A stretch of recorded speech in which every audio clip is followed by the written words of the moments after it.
Chapter 20, News from Distant Friends. May had come. Warm sunshine was bathing the whole Alp in glorious light, and having melted the last snow, had brought the first spring flowers to the surface.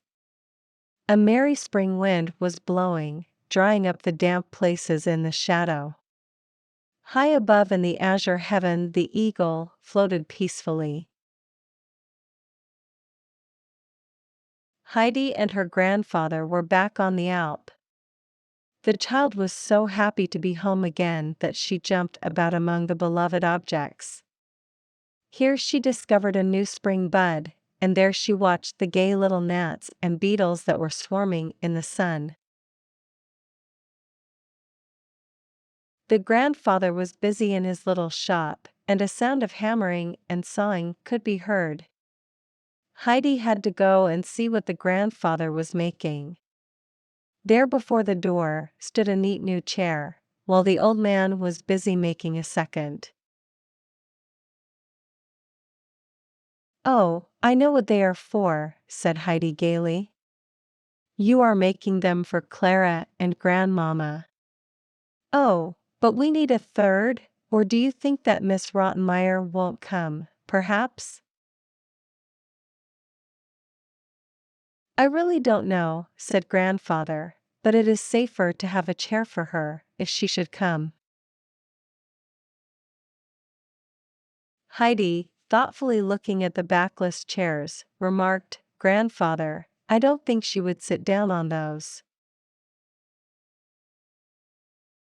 "Then we must invite her to sit down on the beautiful green lounge of grass," quietly answered the old man. While Heidi was still wondering what the grandfather had meant, Peter arrived, whistling and calling. As usual, Heidi was soon surrounded by the goats, who also seemed happy to be back on the Alp. Peter, angrily pushing the goats aside, marched up to Heidi, thrusting a letter into her hand. "Did you get a letter for me on the pasture?" Heidi said, astonished. "No." "Where did it come from?" "From my bag." The letter had been given to Peter the previous evening. Putting it in his lunch bag, the boy had forgotten it there till he opened the bag for his dinner. Heidi immediately recognized Clara's handwriting, and bounding over to her grandfather, exclaimed, "A letter has come from Clara.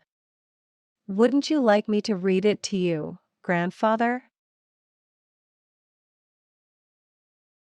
Heidi immediately read to her two listeners, as follows. Dear Heidi,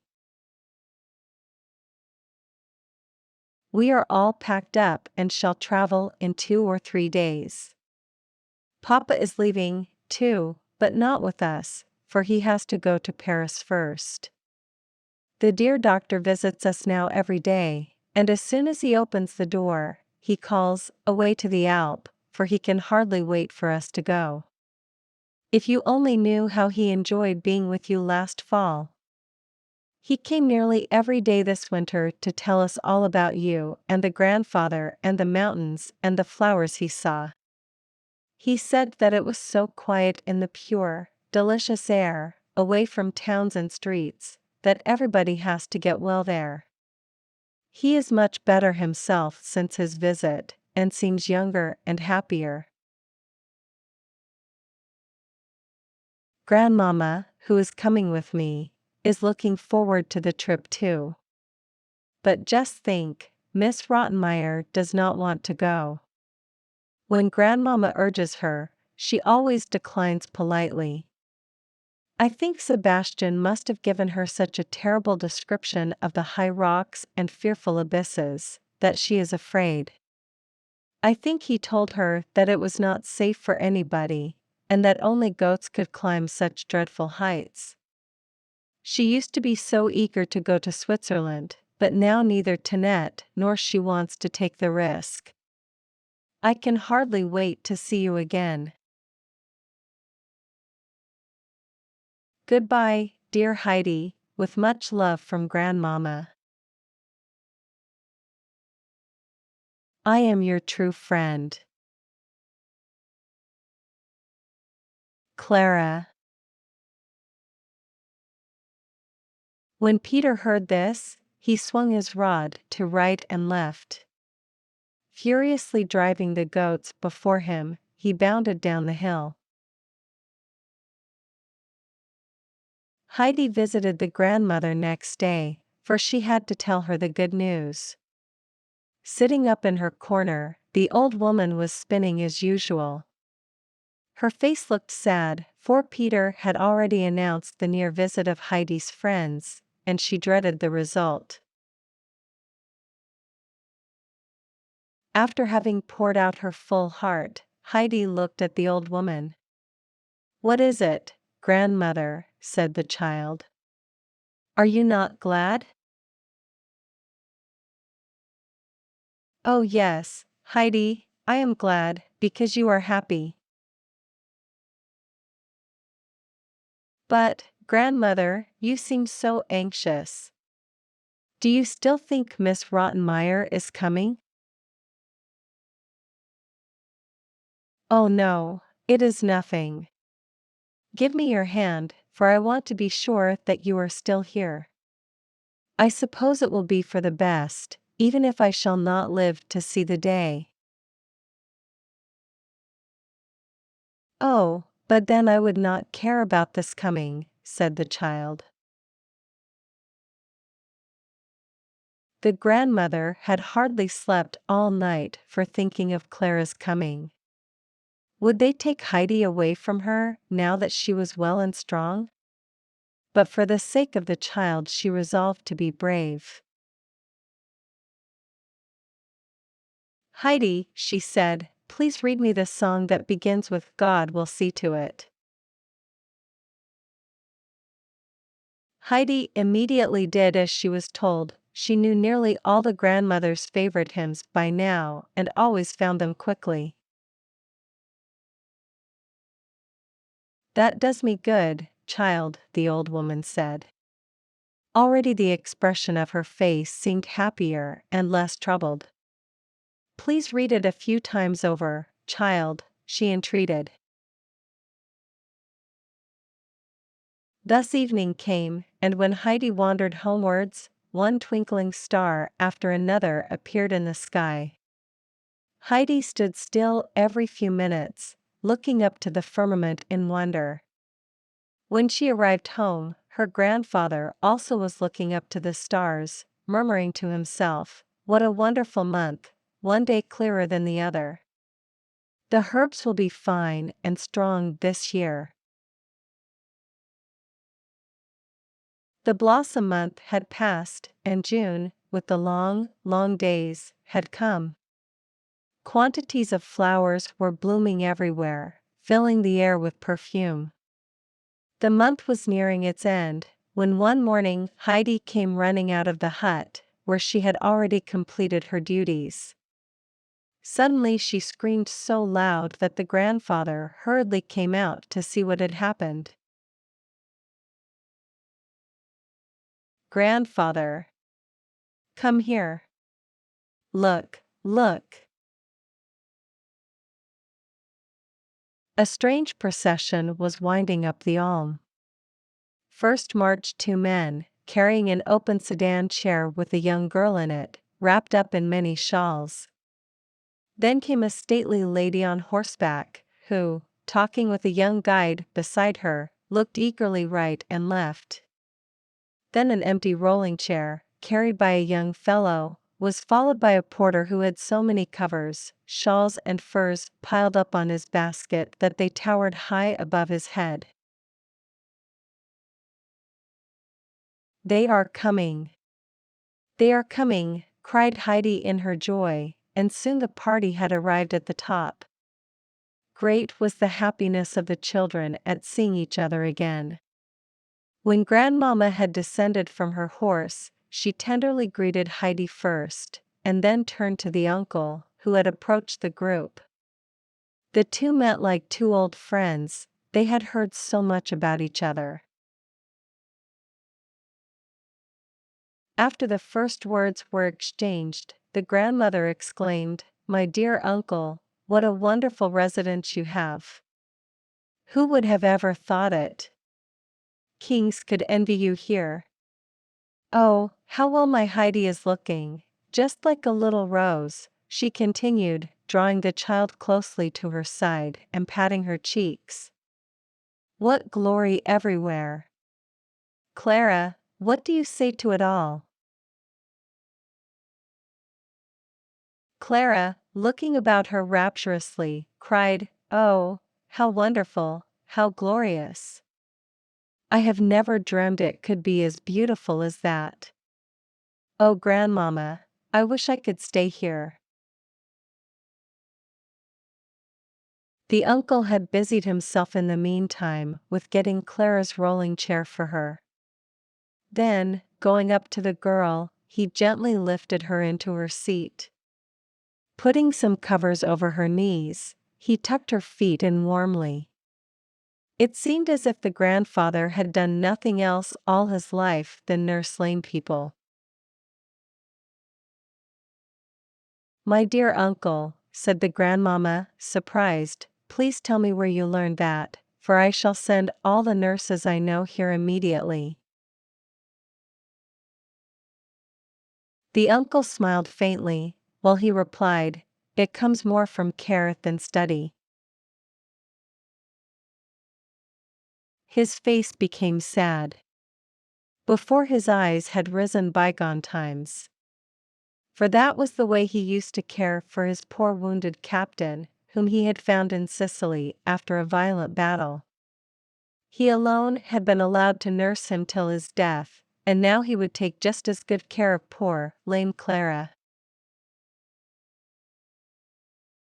When Clara had looked a long time at the cloudless sky above and all the rocky crags, she said longingly, "I wish I could walk round the hut to the fir trees.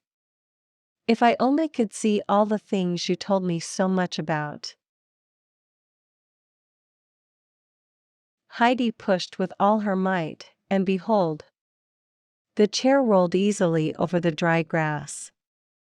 When they had come into the little grove, Clara could not see her fill of those splendid trees that must have stood there so many, many years. Although the people had changed and vanished, they had remained the same, ever looking down into the valley. When they passed the empty goat shed, Clara said pitifully, "Oh, Grandmama, if I could only wait up here for Schwanley and Barley. I am afraid I shan't see Peter and his goats, if we have to go away so soon again." "Dear child, enjoy now what you can," said the grandmama, who had followed.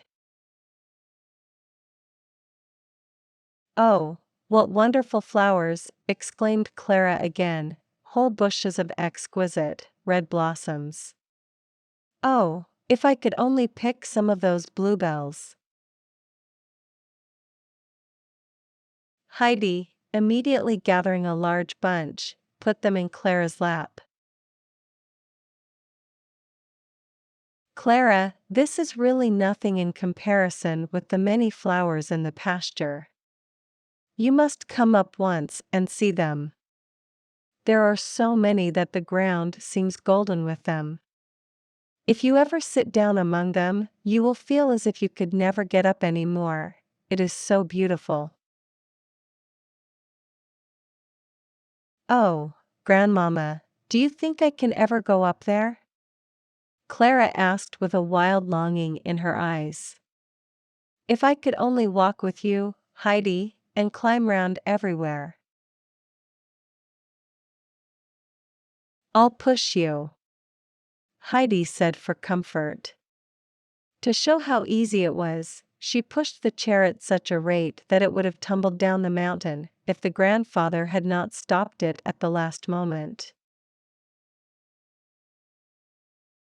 It was time for dinner now. The table was spread near the bench, and soon everybody sat down. The grandmother was so overcome by the view and the delicious wind that fanned her cheek that she remarked, "What a wondrous place this is. I have never seen its like." "But what do I see?" she continued. "I think you are actually eating your second piece of cheese, Clara." "Oh, Grandmama, it tastes better than all the things we get in Raggets," replied the child, eagerly eating the savory dish. "Don't stop, our mountain wind helps along where the cooking is faulty," contentedly said the old man. During the meal, the uncle and the grandmama had soon got into a lively conversation. They seemed to agree on many things, and understood each other like old friends. A little later the grandmama looked over to the west. "We must soon start, Clara, for the sun is already low. Our guides will be here shortly." Clara's face had become sad, and she entreated, "Oh, please let us stay here another hour or so. We haven't even seen the hut yet. I wish the day were twice as long." The grandmama assented to Clara's wish to go inside. When the rolling chair was found too broad for the door, the uncle quietly lifted Clara in his strong arms and carried her in. Grandmama was eagerly looking about her, glad to see everything so neat. Then going up the little ladder to the hayloft, she discovered Heidi's bed. "Is that your bed, Heidi? What a delicious perfume. It must be a healthy place to sleep," she said, looking out through the window. The grandfather, with Clara, was coming up, too, with Heidi following. Clara was perfectly entranced. "What a lovely place to sleep. Oh, Heidi, you can look right up to the sky from your bed. What a good smell. You can hear the fir trees roar here, can't you? Oh, I never saw a more delightful bedroom." The uncle, looking at the old lady, said, "Now, I have an idea that it would give Clara new strength to stay up here with us a little while. Of course, I only mean if you did not object. You have brought so many wraps that we can easily make a soft bed for Clara here. My dear lady, you can easily leave the care to me. I'll undertake it gladly." The children screamed for joy, and Grandmama's face was beaming. "What a fine man you are," she burst out. "I was just thinking myself that a stay here would strengthen the child, but then I thought of the care and trouble for you. And now you have offered to do it, as if it was nothing at all. How can I thank you enough, uncle?" After shaking hands many times, the two prepared Clara's bed, which, thanks to the old lady's precautions, was soon so soft that the hay could not be felt through at all. The uncle had carried his new patient back to her rolling chair, and there they found her sitting, with Heidi beside her. They were eagerly talking of their plans for the coming weeks. When they were told that Clara might stay for a month or so, their faces beamed more than ever.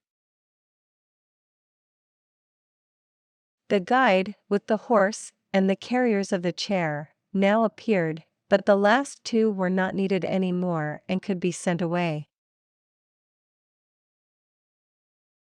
When the grandmother got ready to leave, Clara called gaily to her, "Oh, Grandmama, it won't be long, for you must often come and see us." While the uncle was leading the horse down the steep incline, the grandmama told him that she would go back to Raggets, for the doorfly was too lonely for her. She also promised to come back from time to time.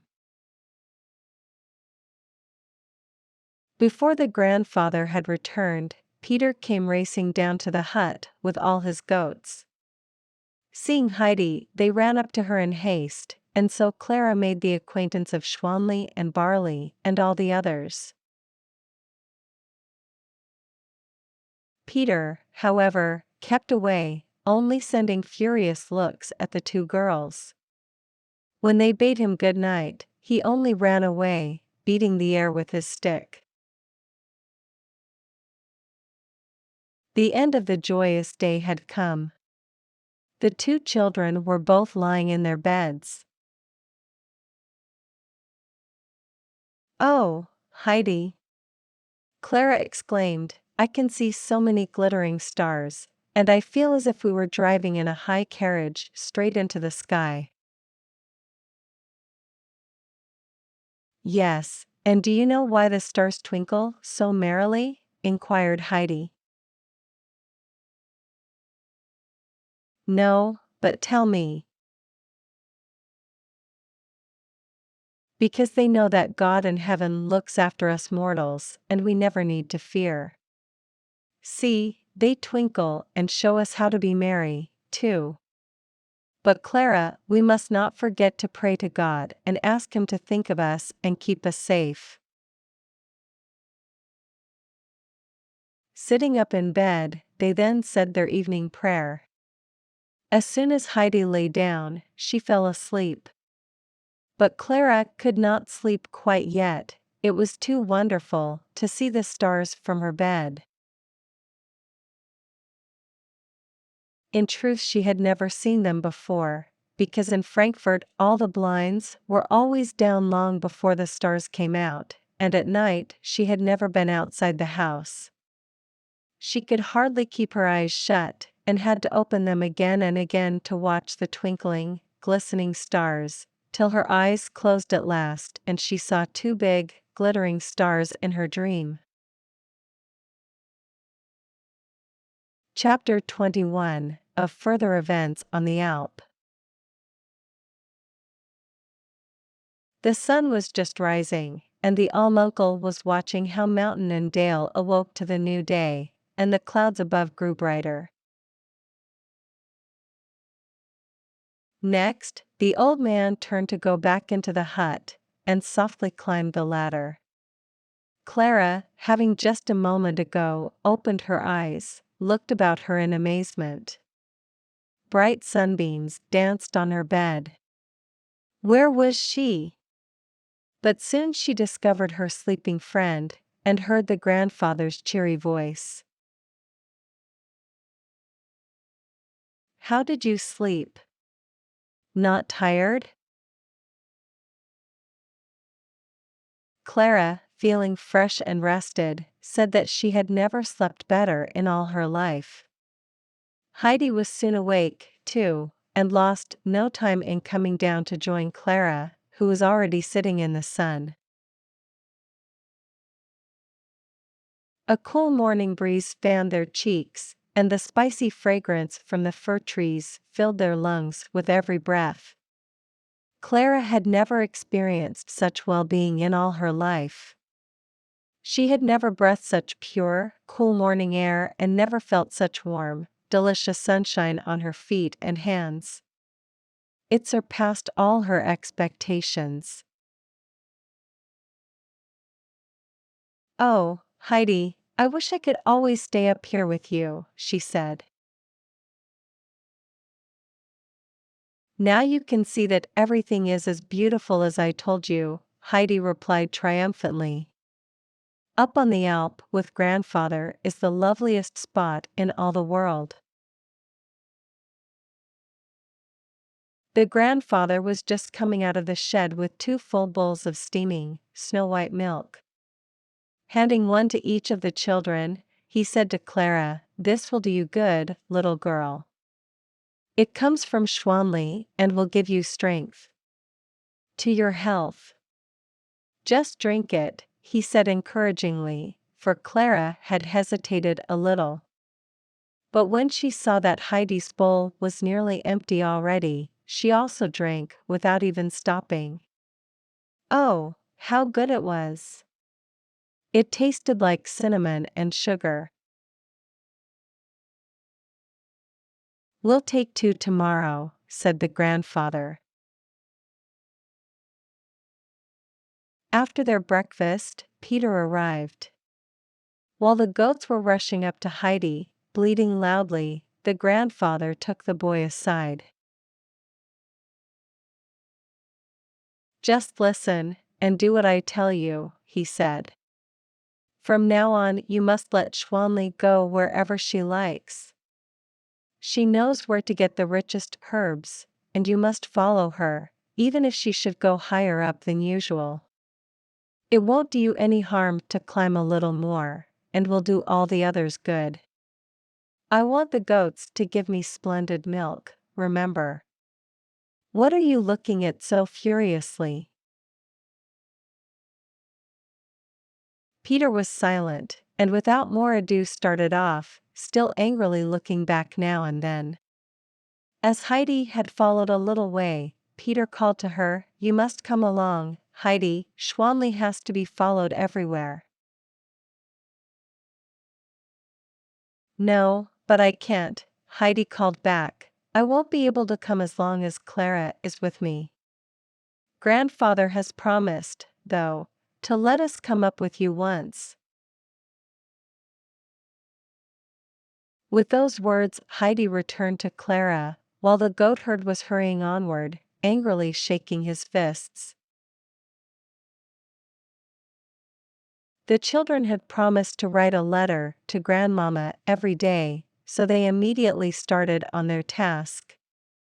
Heidi brought out her own little 3-legged stool, her school books and her papers, and with these on Clara's lap, they began to write. Clara stopped after nearly every sentence, for she had to look around. Oh, how peaceful it was with the little gnats dancing in the sun and the rustling of the trees. From time to time they could hear the shouting of a shepherd re-echoed from many rocks. The morning had passed, they knew not how, and dinner was ready. They again ate outside, for Clara had to be in the open air all day, if possible. The afternoon was spent in the cool shadow of the fir trees. Clara had many things to relate of Frankfurt and all the people that Heidi knew. It was not long before Peter arrived with his flock, but without even answering the girl's friendly greeting, he disappeared with a grim scowl. While Schwanli was being milked in the shed, Clara said, "Oh, Heidi, I feel as if I could not wait for my milk. Isn't it funny? All my life I have only eaten because I had to. Everything always tasted to me like cod liver oil, and I have often wished that I should never have to eat. And now I am so hungry." "Oh yes, I know," Heidi replied. She had to think of the days in Frankfurt when her food seemed to stick in her throat. When at last the full bowls were brought by the old man, Clara, seizing hers, eagerly drank the contents in one draught and even finished before Heidi. "Please, may I have a little more?" she asked, holding out the bowl. Nodding, much pleased, the grandfather soon refilled it.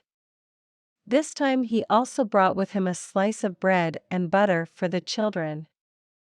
He had gone to Mayensass that afternoon to get the butter, and his trouble was well rewarded. They enjoyed it as if it had been the rarest dish. This evening, Clara fell asleep the moment she lay down. 2 or 3 days passed in this pleasant way. The next brought a surprise. 2 strong porters came up the Alp, each carrying on his back a fresh, white bed. They also brought a letter from Grandmama, in which she thanked the children for their faithful writing, and told them that the beds were meant for them. When they went to sleep that night, they found their new beds in exactly the same position as their former ones had been. Clara's rapture in her new life grew greater every day, and she could not write enough of the grandfather's kindly care and of Heidi's entertaining stories. She told her grandmama that her first thought in the morning always was, "Thank God, I am still in the alm hut."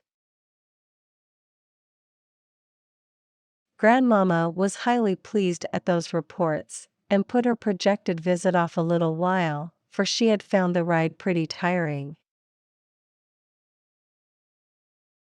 The grandfather took excellent care of his little patient, and no day passed on which he did not climb around to find the most savory herbs for Schwanli. The little goat thrived so that everybody could see it in the way her eyes were flashing. It was the third week of Clara's stay. Every morning after the grandfather had carried her down, he said to her, "Would my Clara try to stand a little?" Clara always sighed, "Oh, it hurts me so," but though she would cling to him, he made her stand a little longer every day. This summer was the finest that had been for years. Day after day the sun shone on a cloudless sky, and at night it would pour its purple, rosy light down on the rocks and snowfields till everything seemed to glow like fire. Heidi had told Clara over and over again of all the flowers on the pasture, of the masses of golden roses and the blue flowers that covered the ground. She had just been telling it again, when a longing seized her, and jumping up she ran over to her grandfather, who was busy carving in the shop. "Oh, grandfather," she cried from afar, "won't you come with us to the pasture tomorrow? Oh, it's so beautiful up there now." "All right, I will," he replied, "but tell Clara that she must do something to please me. She must try to stand longer this evening for me." Heidi merrily came running with her message. Of course, Clara promised, for was it not her greatest wish to go up with Heidi to the pasture? When Peter returned this evening, he heard of the plan for the morrow. But for answer, Peter only growled, nearly hitting poor Thistlefinch in his anger.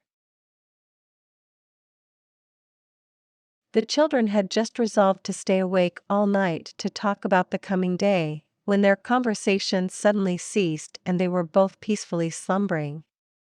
In her dreams, Clara saw before her a field that was thickly strewn with light blue flowers, while Heidi heard the eagle scream to her from above, "Come, come, come."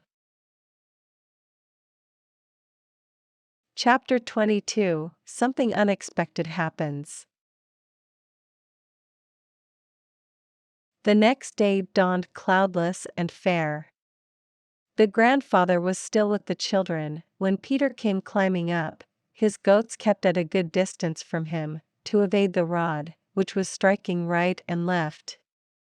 The truth was that the boy was terribly embittered and angry by the changes that had come. When he passed the hut in the morning, Heidi was always busy with the strange child, and in the evening it was the same. All summer long Heidi had not been up with him a single time, it was too much. And today she was coming at last, but again in company with this hateful stranger. It was then that Peter noticed the rolling chair standing near the hut. After carefully glancing about him, he rushed at the hated object and pushed it down the incline. The chair fairly flew away and had soon disappeared. Peter's conscience smote him now, and he raced up the Alp, not daring to pause till he had reached a blackberry bush. There he could hide, when the uncle might appear. Looking down, he watched his fallen enemy tumbling downwards, downwards. Sometimes it was thrown high up into the air, to crash down again the next moment harder than ever. Pieces were falling from it right and left, and were blown about. Now the stranger would have to travel home and Heidi would be his again. But Peter had forgotten that a bad deed always brings a punishment. Heidi just now came out of the hut. The grandfather, with Clara, followed. Heidi at first stood still, and then, running right and left, she returned to the old man. "What does this mean? Have you rolled the chair away, Heidi?" he asked. "I am just looking for it everywhere, grandfather." "You said it was beside the shop door," said the child, still hunting for the missing object. A strong wind was blowing, which at this moment violently closed the shop door. "Grandfather, the wind has done it," exclaimed Heidi eagerly. "Oh dear! If it is rolled all the way down to the village, it will be too late to go today. It will take us a long time to fetch it." "If it is rolled down there, we shall never get it any more, for it will be smashed to pieces," said the old man, looking down and measuring the distance from the corner of the hut. "I don't see how it happened," he remarked. "What a shame! Now I'll never be able to go up to the pasture," lamented Clara. "I am afraid I'll have to go home now. What a pity, what a pity." "You can find a way for her to stay, grandfather, can't you?" "We'll go up to the pasture today, as we have planned. Then we shall see what further happens." The children were delighted, and the grandfather lost no time in getting ready. First he fetched a pile of covers, and seating Clara on a sunny spot on the dry ground, he got their breakfast. "I wonder why Peter is so late today," he said, leading his goats out of the shed. Then, lifting Clara up on one strong arm, he carried the covers on the other. "Now, march," he cried. "The goats come with us." That suited Heidi, and with one arm round Schwanli and the other round Barley, she wandered up. Her little companions were so pleased at having her with them again that they nearly crushed her with affection. What was their astonishment when, arriving on top, they saw Peter already lying on the ground, with his peaceful flock about him. "What did you mean by going by us like that?" "I'll teach you," called the uncle to him. Peter was frightened, for he knew the voice. "Nobody was up yet," the boy retorted. "Have you seen the chair?" asked the uncle again. "Which?" Peter growled. The uncle said no more. Unfolding the covers, he put Clara down on the dry grass. Then, when he had been assured of Clara's comfort, he got ready to go home.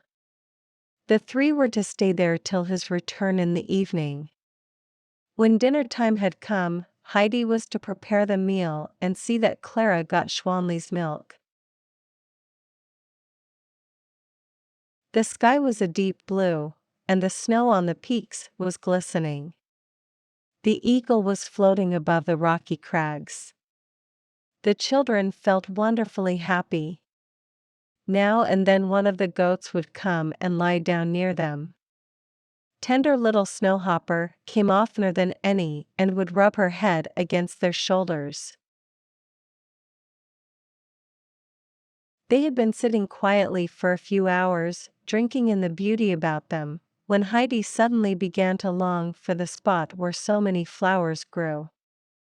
In the evening it would be too late to see them, for they always shut their little eyes by then. "Oh, Clara," she said hesitatingly, "would you be angry if I went away from you a minute and left you alone? I want to see the flowers." But wait, jumping away, she brought Clara some bunches of fragrant herbs and put them in her lap. Soon after she returned with little Snowhopper. "So, now you don't need to be alone," said Heidi. When Clara had assured her that it would give her pleasure to be left alone with the goats, Heidi started on her walk. Clara slowly handed one leaf after another to the little creature. It became more and more confiding, and cuddling close to the child, ate the herbs out of her hand. It was easy to see how happy it was to be away from the boisterous big goats, which often annoyed it. Clara felt a sensation of contentment such as she had never before experienced. She loved to sit there on the mountainside with the confiding little goat by her. A great desire rose in her heart that hour. She longed to be her own master and be able to help others instead of being helped by them. Many other thoughts and ideas rushed through her mind. Premonitions of future undreamed of happiness made her heart beat. Suddenly she threw both arms about the little goat and said, "Oh, little Snowhopper, how beautiful it is up here. If I could always stay with you." Heidi in the meantime had reached the spot where, as she had expected, the whole ground was covered with yellow rock roses. Near together in patches the bluebells were nodding gently in the breeze. But all the perfume that filled the air came from the modest little brown flowers that hid their heads between the golden flower cups. Heidi stood enraptured, drawing in the perfumed air. Suddenly she turned and ran back to Clara, shouting to her from far, "Oh, you must come, Clara, it is so lovely there. In the evening it won't be so fine anymore. Don't you think I could carry you?" "But Heidi," Clara said, "of course you can't, you are much smaller than I am." "Oh, I wish I could walk." Heidi meditated a little. Peter was still lying on the ground. He had been staring down for hours, unable to believe what he saw before him. He had destroyed the chair to get rid of the stranger, and there she was again, sitting right beside his playmate. Heidi now called to him to come down, but as reply he only grumbled, "Shan't come." "But you must, come quickly, for I want you to help me." Quickly, urged the child. "Don't want to," sounded the reply. Heidi hurried up the mountain now and shouted angrily to the boy, "Peter, if you don't come this minute, I shall do something that you won't like." Those words scared Peter, for his conscience was not clear. His deed had rejoiced him till this moment, when Heidi seemed to talk as if she knew it all. What if the grandfather should hear about it? Trembling with fear, Peter obeyed. "I shall only come if you promise not to do what you said," insisted the boy. "No, no, I won't.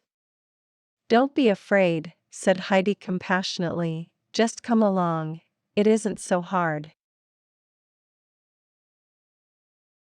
Peter, on approaching Clara, was told to help raise the lame child from the ground on one side, while Heidi helped on the other. This went easily enough, but difficulties soon followed. Clara was not able to stand alone, and how could they get any further? You must take me round the neck, said Heidi, who had seen what poor guides they made. The boy, who had never offered his arm to anybody in his life, had to be shown how first, before further efforts could be made. But it was too hard. Clara tried to set her feet forward, but got discouraged. Press your feet on the ground more, and I am sure it will hurt you less, suggested Heidi. Do you think so? Said Clara, timidly. But, obeying, she ventured a firmer step and soon another, uttering a little cry as she went. Oh, it really has hurt me less, she said joyfully. Try it again, Heidi urged her. Clara did, and took another step, and then another, and another still. Suddenly she cried aloud, "Oh, Heidi, I can do it. Oh, I really can. Just look. I can take steps, one after another." Heidi rapturously exclaimed, "Oh, Clara, can you really? Can you walk? Oh, can you take steps now? Oh, if only grandfather would come. Now you can walk, Clara, now you can walk," she kept on saying joyfully. Clara held on tight to the children, but with every new step she became more firm. Now you can come up here every day, cried Heidi. Now we can walk wherever we want to, and you don't have to be pushed in a chair anymore. Now you'll be able to walk all your life. Oh, what joy! Clara's greatest wish, to be able to be well like other people, had been fulfilled at last. It was not very far to the flowering field. Soon they reached it and sat down among the wealth of bloom. It was the first time that Clara had ever rested on the dry, warm earth. All about them the flowers nodded and exhaled their perfume. It was a scene of exquisite beauty. The two children could hardly grasp this happiness that had come to them. It filled their hearts brimming full and made them silent. Peter also lay motionless, for he had gone to sleep. Thus the hours flew, and the day was long past noon. Suddenly all the goats arrived, for they had been seeking the children. They did not like to graze in the flowers, and were glad when Peter awoke with their loud bleating. The poor boy was mightily bewildered, for he had dreamt that the rolling chair with the red cushions stood again before his eyes. On awaking, he had still seen the golden nails, but soon he discovered that they were nothing but flowers. Remembering his deed, he obeyed Heidi's instructions willingly. When they came back to their former place, Heidi lost no time in setting out the dinner. The bag was very full today, and Heidi hurried to fulfill her promise to Peter, who with bad conscience had understood her threat differently. She made 3 heaps of the good things, and when Clara and she were through, there was still a lot left for the boy. It was too bad that all this treat did not give him the usual satisfaction, for something seemed to stick in his throat. Soon after their belated dinner, the grandfather was seen climbing up the Alp. Heidi ran to meet him, confusedly telling him of the great event. The old man's face shone at this news. "Going over to Clara," he said, "so you have risked it? Now we have one." Then picking her up, he put one arm around her waist, and the other one he stretched out as support, and with his help she marched more firmly than ever. Heidi jumped and bounded gaily by their side. In all this excitement, the grandfather did not lose his judgment, and before long lifted Clara on his arm to carry her home. He knew that too much exertion would be dangerous, and rest was needed for the tired girl. Peter, arriving in the village late that day, saw a large disputing crowd. They were all standing about an interesting object, and everybody pushed and fought for a chance to get nearest. It was no other than the chair. "I saw it when they carried it up," Peter heard the baker say. "I bet it was worth at least 500 francs. I should just like to know how it has happened." "The wind might have blown it down," remarked Barbara, who was staring open-mouthed at the beautiful velvet cushions. "The uncle said so himself." "It is a good thing if nobody else has done it," continued the baker. "When the gentleman from Frankfurt hears what has happened, he'll surely find out all about it, and I should pity the culprit. I am glad I haven't been up on the Alm for so long, else they might suspect me, as they would anybody who happened to be up there at the time." Many more opinions were uttered, but Peter had heard enough. He quietly slipped away and went home. What if they should find out he had done it? A policeman might arrive any time now, and they might take him away to prison. Peter's hair stood up on end at this alarming thought. He was so troubled when he came home that he did not answer any questions, and even refused his dish of potatoes. Hurriedly creeping into bed, he groaned. "I am sure Peter has eaten sorrel again, and that makes him groan so," said his mother. "You must give him a little more bread in the morning, Brigitte." "Take a piece of mine," said the compassionate grandmother.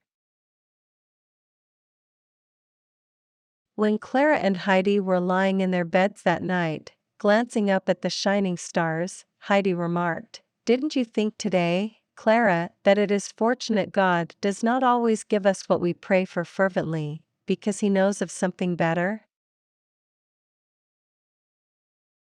"What do you mean, Heidi?" asked Clara. "You see, when I was in Frankfurt I prayed and prayed to come home again, and when I couldn't, I thought he had forgotten me.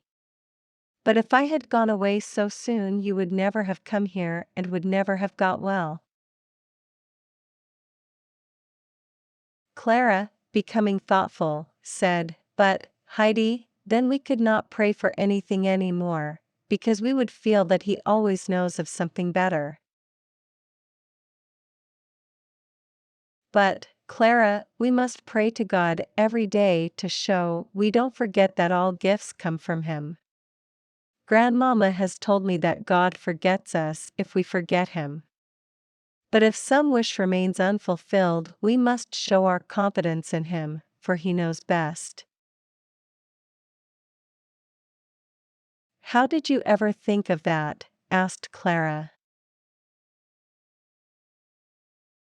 "Grandmama told me, but I know that it is so. We must thank God today that he has made you able to walk, Clara." "I am glad that you have reminded me, Heidi, for I have nearly forgotten it in my excitement." The children both prayed and sent their thanks up to heaven for the restoration of the invalid. Next morning, a letter was written to Grandmama, inviting her to come up to the Alp within a week's time, for the children had planned to take her by surprise. Clara hoped then to be able to walk alone, with Heidi for her guide. The following days were happier still for Clara.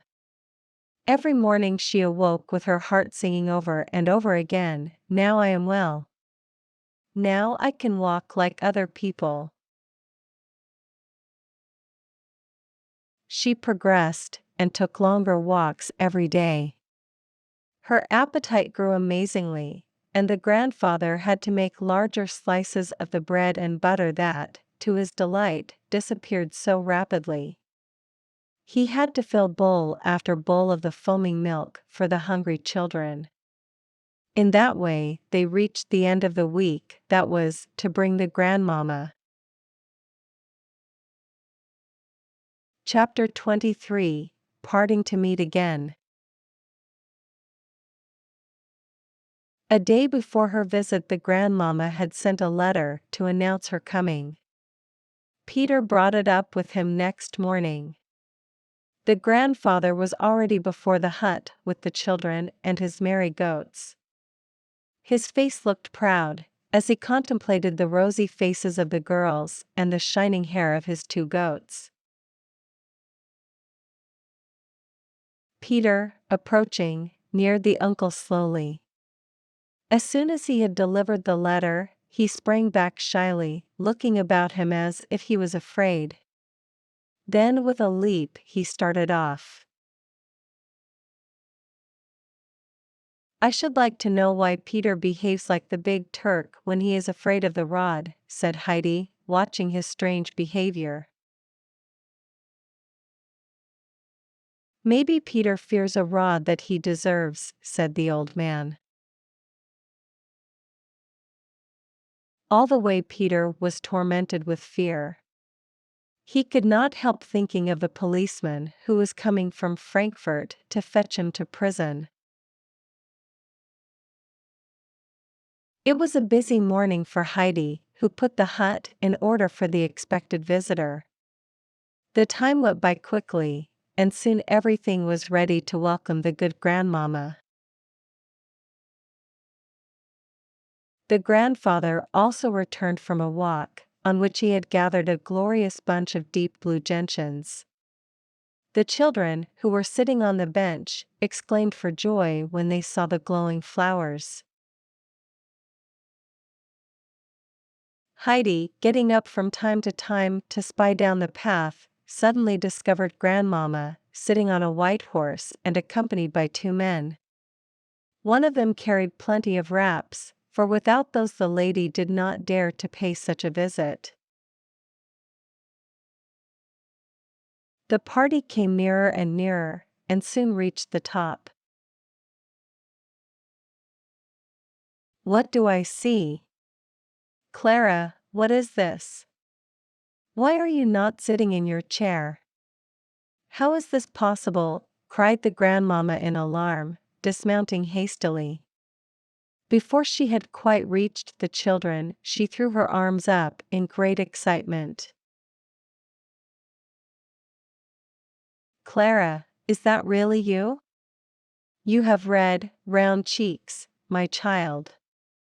I hardly know you any more." Grandmama was going to rush at her grandchild, when Heidi slipped from the bench, and Clara, taking her arm, they quietly took a little walk. The grandmama was rooted to the spot from fear. What was this? Upright and firm, Clara walked beside her friend. When they came back, their rosy faces beamed. Rushing toward the children, the grandmother hugged them over and over again. Looking over to the bench, she beheld the uncle, who sat there smiling. Taking Clara's arm in hers, she walked over to him, continually venting her delight. When she reached the old man, she took both his hands in hers and said, "My dear, dear uncle, what have we to thank you for? This is your work, your care and nursing." "But our Lord's sunshine and mountain air," interrupted the uncle, smiling. Then Clara called, "Yes, and also Schwanley's good, delicious milk. Grandmama, you ought to see how much goat milk I can drink now. Oh, it is so good." "Indeed, I can see that from your cheeks," said the grandmama, smiling. "No, I hardly recognize you anymore. You have become broad and round. I never dreamt that you could get so stout and tall." "Oh, Clara, is it really true? I cannot look at you enough. But now I must telegraph your father to come. I shan't tell him anything about you, for it will be the greatest joy of all his life." "My dear uncle, how are we going to manage it? Have you sent the men away?" "I have, but I can easily send the goatherd." So they decided that Peter should take the message. The uncle immediately whistled so loud that it resounded from all sides. Soon Peter arrived, white with fear, for he thought his doom had come. But he only received a paper that was to be carried to the post office of the village. Relieved for the moment, Peter set out. Now all the happy friends sat down round the table, and Grandmama was told how the miracle had happened. Often the talk was interrupted by exclamations of surprise from Grandmama, who still believed it was all a dream. How could this be her pale, weak little Clara? The children were in a constant state of joy to see how their surprise had worked. Meanwhile Mr. Cece-man, having finished his business in Paris, was also preparing a surprise. Without writing his mother, he traveled to Ragatz on a sunny summer morning. He had arrived on this very day, some hours after his mother's departure, and now, taking a carriage, he drove to Mayenfeld. The long ascent to the Alp from there seemed very weary and far to the traveler. When would he reach the goatherd's hut? There were many little roads branching off in several directions, and sometimes Mr. Cece-man doubted if he had taken the right path. But not a soul was near, and no sound could be heard except the rustling of the wind and the hum of little insects. A merry little bird was singing on a large tree, but nothing more. Standing still and cooling his brow, he saw a boy running down the hill at topmost speed. Mr. Cece-man called to him, but with no success, for the boy kept at a shy distance. "Now, my boy, can't you tell me if I am on the right path to the hut where Heidi lives and the people from Frankfurt are staying?" A dull sound of terror was the only reply. Peter shot off and rushed head over heels down the mountainside, turning wild somersaults on his perilous way. His course resembled the course his enemy had taken some days ago. "What a funny, bashful mountaineer," Mr. Cece-man remarked to himself, thinking that the appearance of a stranger had upset this simple son of the Alps. After watching the downward course of the boy a little while, he soon proceeded on his way. In spite of the greatest effort, Peter could not stop himself, and kept rolling on. But his fright and terror were still more terrible than his bumps and blows. This stranger was the policeman, that was a certain fact. At last, being thrown against a bush, he clutched it wildly. "Good, here's another one," a voice near Peter said. "I wonder who is going to be pushed down tomorrow, looking like a half-open potato bag." The village baker was making fun of him. For a little rest after his weary work, he had quietly watched the boy. Peter regained his feet and slunk away. How did the baker know the chair had been pushed? He longed to go home to bed and hide, for there alone he felt safe. But he had to go up to the goats, and the uncle had clearly told him to come back as quickly as he could. Groaning, he limped away up to the Alp. How could he run now, with his fear and all his poor, sore limbs?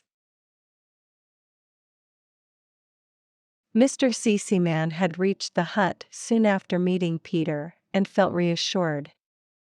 Climbing further, with renewed courage, he at last saw his goal before him, but not without long and weary exertion. He saw the alm hut above him, and the swaying fir trees. Mr. Seaman eagerly hurried to encounter his beloved child. They had seen him long ago from the hut, and a treat was prepared for him that he never suspected. As he made the last steps, he saw two forms coming towards him. A tall girl with light hair and rosy face was leaning on Heidi, whose dark eyes sparkled with keen delight. Mr. Seaman stopped short, staring at this vision. Suddenly big tears rushed from his eyes, for this shape before him recalled sweet memories. Clara's mother had looked exactly like this fair maiden. Mr. Seaman at this moment did not know if he was awake or dreaming. "Papa, don't you know me any more?" Clara called with beaming eyes. "Have I changed so much?" Mr. Seaman rushed up to her, folding her in his arms. "Yes, you have changed. How is it possible? Is it really true?" "Is it really you, Clara?" asked the overjoyed father, embracing her again and again, and then gazing at her, as she stood tall and firm by his side. His mother joined them now, for she wanted to see the happiness of her son. "What do you say to this, my son? Isn't our surprise finer than yours?" she greeted him. "But come over to our benefactor now, I mean the uncle." "Yes, indeed, I also must greet our little Heidi," said the gentleman, shaking Heidi's hand. "Well? Always fresh and happy on the mountain? I guess I don't need to ask, for no alpine rose can look more blooming. Ah, child, what joy this is to me." With beaming eyes the child looked at the kind gentleman who had always been so good to her. Her heart throbbed in sympathy with his joy. While the two men, who had at last approached each other, were conversing, Grandmama walked over to the grove. There, under the fir trees, another surprise awaited her. A beautiful bunch of wondrously blue gentians stood as if they had grown there. "How exquisite! How wonderful! What a sight!" she exclaimed, clapping her hands. "Heidi, come here. Have you brought me those? Oh, they are beautiful." The children had joined her, Heidi assuring her that it was another person's deed. "Oh, Grandmama, up on the pasture it looks just like that," Clara remarked. "Just guess who brought you the flowers?" At that moment a rustle was heard, and they saw Peter, who was trying to sneak up behind the trees to avoid the hut. Immediately the old lady called to him, for she thought that Peter himself had picked the flowers for her. He must be creeping away out of sheer modesty, the kind lady thought. To give him his reward, she called. "Come here, my boy. Don't be afraid." Petrified with fear, Peter stood still. What had gone before had robbed him of his courage. He thought now that all was over with him. With his hair standing up on end and his pale face distorted by anguish, he approached. "Come straight to me, boy," the old lady encouraged him. "Now tell me, boy, if you have done that." In his anxiety, Peter did not see the grandmama's finger that pointed to the flowers. He only saw the uncle standing near the hut, looking at him penetratingly, and beside him the policeman, the greatest horror for him in the world. Trembling in every limb, Peter answered, "Yes." "Well, but what are you so frightened about?" Because it is broken and can never be mended again," Peter said, his knees tottering under him. The grandmama now walked over to the hut. "My dear uncle," she asked kindly, "is this poor lad out of his mind?" "Not at all," was the reply, "only the boy was the wind which blew away the wheelchair. He is expecting the punishment he well deserves." Grandmama was very much surprised, for she vowed that Peter looked far from wicked. Why should he have destroyed the chair? The uncle told her that he had noticed many signs of anger in the boy since Clara's advent on the Alp. He assured her that he had suspected the boy from the beginning. "My dear uncle," the old lady said with animation, "we must not punish him further. We must be just. It was very hard on him when Clara robbed him of Heidi, who is and was his greatest treasure. When he had to sit alone day after day, it roused him to a passion which drove him to this wicked deed. It was rather foolish, but we all get so when we get angry." The lady walked over to the boy again, who was still quivering with fear. Sitting down on the bench, she began. "Come, Peter, I'll tell you something. Stop trembling and listen. You pushed the chair down to destroy it. You knew very well that it was wicked and deserved punishment. You tried very hard to conceal it, did you not? But if somebody thinks that nobody knows about a wicked deed, he is wrong. God always knows it. As soon as he finds that a man is trying to conceal an evil he has done, he wakens a little watchman in his heart, who keeps on pricking the person with a thorn till all his rest is gone. He keeps on calling to the evildoer, 'Now you'll be found out. Now your punishment is near.' His joy has flown, for fear and terror take its place. Have you not just had such an experience, Peter?" Peter nodded, all contrite. He certainly had experienced this. "You have made a mistake," the grandmama continued, "by thinking that you would hurt Clara by destroying her chair. It has so happened that what you have done has been the greatest good for her. She would probably never have tried to walk, if her chair had been there. If she should stay here, she might even go up to the pasture every single day. Do you see, Peter? God can turn a misdeed to the good of the injured person and bring trouble on the offender. Have you understood me, Peter? Remember the little watchman when you long to do a wicked deed again. Will you do that?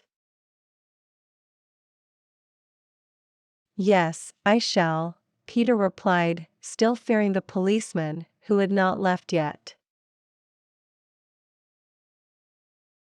So now that matter is all settled, said the old lady in conclusion. Now tell me if you have a wish, my boy, for I am going to give you something by which to remember your friends from Frankfurt. What is it? What would you like to have? Peter, lifting his head, stared at the grandmamma with round, astonished eyes. He was confused by this sudden change of prospect. Being again urged to utter a wish, he saw at last that he was saved from the power of the terrible man. He felt as if the most crushing load had fallen off him. He knew now that it was better to confess at once, when something had gone wrong, so he said, I have also lost the paper. Reflecting a while, the grandmamma understood and said, that is right. Always confess what is wrong, then it can be settled. And now, what would you like to have? So Peter could choose everything in the world he wished. His brain got dizzy. He saw before him all the wonderful things in the fair in Mayenfeld. He had often stood there for hours, looking at the pretty red whistles and the little knives. Unfortunately, Peter had never possessed more than half what those objects cost. He stood thinking, not able to decide, when a bright thought struck him. 10 pennies, said Peter with decision. That certainly is not too much, the old lady said with a smile, taking out of her pocket a big, round thaler, on top of which she laid 20 pennies. Now I'll explain this to you. Here you have as many times 10 pennies as there are weeks in the year. You'll be able to spend one every Sunday through the year. All my life? Peter asked, quite innocently. The grandmamma began to laugh so heartily at this that the two men came over to join her. Laughingly she said, You shall have it, my boy. I will put it in my will, and then you will do the same, my son. Listen. Peter the goatherd shall have a 10-penny piece weekly as long as he lives. Mr. Cece-man nodded. Peter, looking at his gift, said solemnly, God be thanked. Jumping and bounding, he ran away. His heart was so light that he felt he could fly. A little later the whole party sat round the table holding a merry feast. After dinner, Clara, who was lively as never before, said to her father, Oh, Papa, if you only knew all the things grandfather did for me. It would take many days to tell you. I shall never forget them all my life. Oh, if we could please him only half as much as what he did for me. It is my greatest wish, too, dear child, said her father. I have been trying to think of something all the time. We have to show our gratitude in some way. Accordingly, Mr. Cece-man walked over to the old man and began, My dear friend, may I say one word to you? I am sure you believe me when I tell you that I have not known any real joy for years. What was my wealth to me when I could not cure my child and make her happy? With the help of the Lord, you have made her well. You have given her a new life. Please tell me how to show my gratitude to you. I know I shall never be able to repay you, but what is in my power I shall do. Have you any request to make? Please let me know. The uncle had listened quietly and had looked at the happy father. Mr. Cece-man, you can be sure that I also am repaid by the great joy I experience at the recovery of Clara, said the uncle firmly. I thank you for your kind offer, Mr. Cece-man. As long as I live, I have enough for me and the child.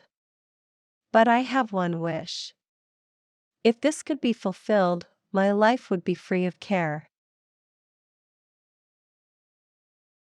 Speak, my dear friend, urged Clara's father. I am old, continued the uncle, and shall not live many years. When I die, I cannot leave Heidi anything. The child has no relations except one, who even might try to take advantage of her if she could. If you would give me the assurance, Mr. Cece-man, that Heidi will never be obliged to go into the world and earn her bread, you would amply repay me for what I was able to do for you and Clara. My dear friend, there is no question of that, began Mr. Cece-man. The child belongs to us. I promise at once that we shall look after her so that there will not be any need of her ever earning her bread. We all know that she is not fashioned for a life among strangers.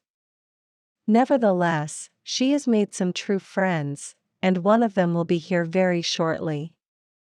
Dr. Classen is just now completing his last business in Frankfurt. He intends to take your advice and live here. He has never felt so happy as with you and Heidi. The child will have 2 protectors near her, and I hope with God's will, that they may be spared a long, long time. And may it be God's will, added the grandmamma, who with Heidi had joined them, shaking the uncle tenderly by the hand. Putting her arms around the child, she said, Heidi, I want to know if you also have a wish? Yes indeed, I have, said Heidi, pleased. Tell me what it is, child. I should like to have my bed from Frankfurt with the 3 high pillows and the thick, warm cover. Then grandmother will be able to keep warm and won't have to wear her shawl in bed. Oh, I'll be so happy when she won't have to lie with her head lower than her heels, hardly able to breathe. Heidi had said all this in one breath, she was so eager. Oh dear, I had nearly forgotten what I meant to do. I am so glad you have reminded me, Heidi. If God sends us happiness, we must think of those who have many privations. I shall telegraph immediately for the bed, and if Miss Rotmeyer sends it off at once, it can be here in 2 days. I hope the poor blind grandmother will sleep better when it comes. Heidi, in her happiness, could hardly wait to bring the old woman the good news. Soon it was resolved that everybody should visit the grandmother, who had been left alone so long. Before starting, however, Mr. Sesemann revealed his plans. He proposed to travel through Switzerland with his mother and Clara. He would spend a night in the village, so as to fetch Clara from the next morning for the journey. From there they would go first to Ragitz and then further. The telegram was to be mailed that night. Clara's feelings were divided, for she was sorry to leave the Alp, but the prospect of the trip delighted her. When everything was settled, they all went down, the uncle carrying Clara, who could not have risked the lengthy walk. All the way down Heidi told the old lady of her friends in the hut, the cold they had to bear in winter, and the little food they had. Brigida was just hanging up Peter's shirt to dry when the whole company arrived. Rushing into the house, she called to her mother. Now they are all going away. Uncle is going, too, carrying the lame child. Oh, must it really be? Sighed the grandmother. Have you seen whether they took Heidi away? Oh, if she only could give me her hand once more. Oh, I long to hear her voice once more. The same moment the door was flung open and Heidi held her tight. Grandmother, just think. My bed with the 3 pillows and the thick cover is coming from Frankfurt. Grandmama has said that it will be here in 2 days. Heidi thought that grandmother would be beside herself with joy, but the old woman, smiling sadly, said, "Oh, what a good lady she must be. I know I ought to be glad she is taking you with her, Heidi, but I don't think I shall survive it long." But nobody has said so, the grandmama, who had overheard those words, said kindly. Pressing the old woman's hand, she continued, "It is out of the question. Heidi will stay with you and make you happy. To see Heidi again, we will come up every year to the for we have many reasons to thank the Lord there." Immediately the face of the grandmother lighted up, and she cried tears of joy. "Oh, what wonderful things God is doing for me," said the grandmother, deeply touched. "How good people are to trouble themselves about such a poor old woman as I. Nothing in this world strengthens the belief in a good Father in heaven more than this mercy and kindness shown to a poor, useless little woman like me." "My dear grandmother," said Mrs. Sesemann, "before God in heaven we are all equally miserable and poor. Woe to us if he should forget us. But now we must say goodbye. Next year we shall come to see you just as soon as we come up the Alp. We shall never forget you." With that, Mrs. Sesemann shook her hand. It was some time before she was allowed to leave, however, because the grandmother thanked her over and over again and invoked all heaven's blessings on her and her house. Mr. Sesemann and his mother went on down, while Clara was carried up to spend her last night in the hut. Next morning, Clara shed hot tears at parting from the beloved place, where such gladness had been hers. Heidi consoled her with plans for the coming summer that was to be even more happy than this one had been. Mr. Sesemann then arrived, and a few last parting words were exchanged. Clara, half crying, suddenly said, "Please give my love to Peter and the goats, Heidi. Please greet Schwanli especially from me, for she has helped a great deal in making me well. What could I give her?"